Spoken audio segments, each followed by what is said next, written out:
Donc revenons maintenant là-dessus. Maintenant sur la Mila. La réalité, c'est qu'aujourd'hui, de plus en plus, et nous, ça nous rassure, on prend des Moël, des Moalim, qui, d'abord, sont dentistes ou médecins, voilà, mais effectivement, qui ont professionnalisé. Donc là, on rentre dans un autre système. C'est-à-dire que finalement, c'est grâce au fait qu'on les professionnalisé que nous, on a confiance pour pouvoir faire ces milotes, mais de l'autre côté, lui, il n'a pas le temps de faire ça, entre guillemets, différemment, sa parnassa. Il enchaîne les milotes. Donc on est sur une question aussi de savoir dédommager. La question, c'est combien est-ce qu'on doit payer pour un dédommagement?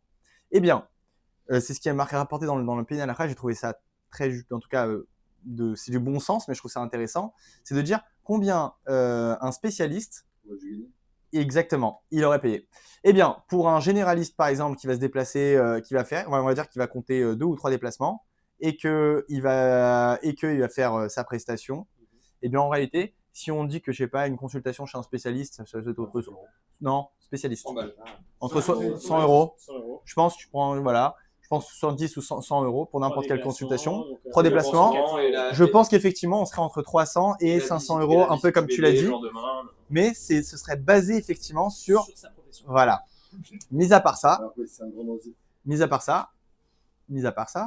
tu as le droit, si tu veux donner plus, et que ça ne sait pas, voilà.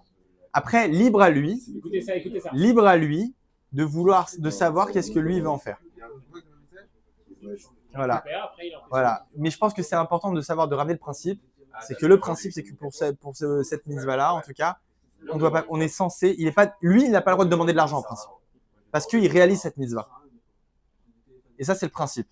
Maintenant, on est dans une situation qui est un peu différente. Voilà, c'est professionnalisé et donc on a mis en place certaines indemnisations.